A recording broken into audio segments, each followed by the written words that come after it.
Look at the question number 20. A cable tower and a building are standing vertically on the same level ground from the top of the building, which is 7 meter height. So here height of the building is 7 meter. This is AB.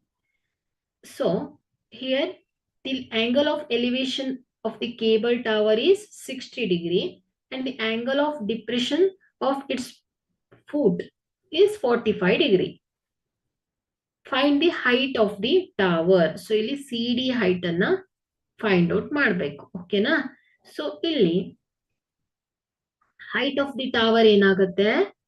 CD ಅಲ್ವಾ? So CD ಅಂದ್ರೆ ಏನು? CE plus ED ಆಗತ್ತೆ ಅಲ್ವಾ? So ಇದನ್ನ find out ಮಾಡಬೇಕಾಗಿದೆ. So here the height of the building is AB. This is equal to 7 meter. So here height of the tower is CD. This is equal to CE plus ED. ಅಂದ್ರೆ ನಮಗೆ ಇಲ್ಲಿ CE length ಗೊತ್ತಿರಬೇಕು, ED length ಕೂಡ ಗೊತ್ತಿರಬೇಕು. ಆವಾಗ ನಾವು CD ಅನ್ನ find out ಮಾಡಬಹುದು. ಸೊ ಇಲ್ಲಿ AB ಏನಾಗಿದೆ ಹೇಳಿ? CD ಗೆ ಪ್ಯಾರಲಲ್ ಆಗಿದೆ ಅಲ್ವಾ? ಸೊ AB ಏನಾಗಿದೆ? CD ಗೆ ಪ್ಯಾರಲಲ್ ಆಗಿದೆ. ಸೊ ಇಲ್ಲಿ AB ಈಕ್ವಲ್ ಟು ಡಿ. ಹಾಗಾಗಿ AB ಏನಾಗಿದೆ? 7 ಮೀಟರ್ ಆದ್ರೆ ಡಿ ಕೂಡ ಏನಾಗುತ್ತೆ? 7 ಮೀಟರ್ ಆಗತ್ತೆ. ಅದೇ ರೀತಿ AE ಏನಾಗುತ್ತೆ ಹೇಳಿ? AE ಕೂಡ ಈಕ್ವಲ್ ಟು BD ಆಗತ್ತೆ. ಸೊ ನಾವೇನ್ ಮಾಡೋಣ ಇಲ್ಲಿ?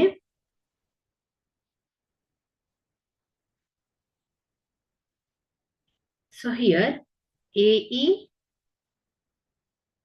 AE is parallel to BD ಆಗಿದೆ ಅಲ್ವಾ?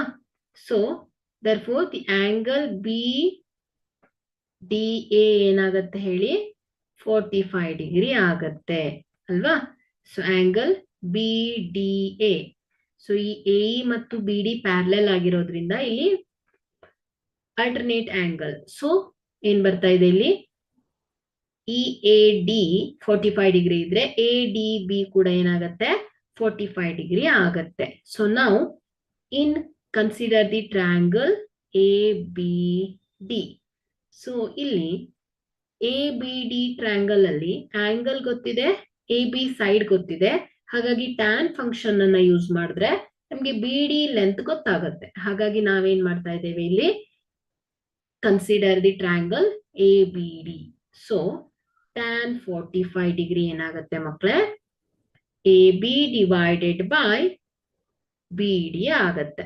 So tan 45 degree is 1 is equal to AB is 7 meter divided by BD. So BD is equal to ಏನಾಗತ್ತೆ? 7 meter. ಹಾಗಾದ್ರೆ ಇಲ್ಲಿ ನಮ್ಗೆ BD ಎಷ್ಟು ಬಂದಿದೆ ಮಕ್ಕಳೇ? 7 meter.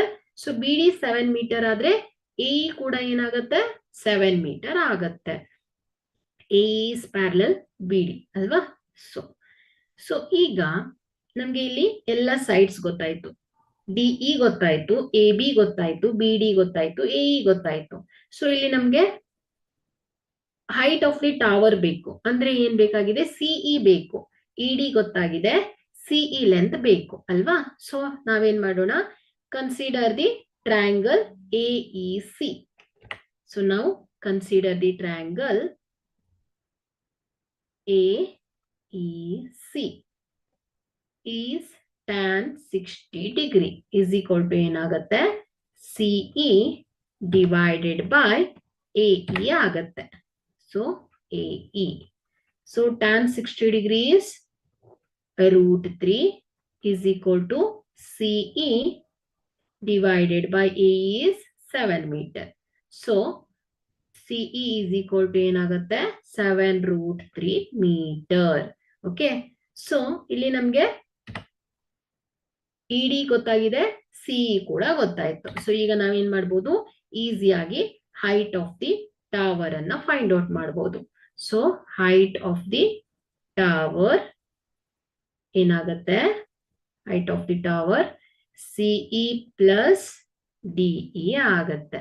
So CE is 7√3 plus DE is 7. So this is 7 is common, root 3 plus 1 meter. Okay, this is the height of the tower CD.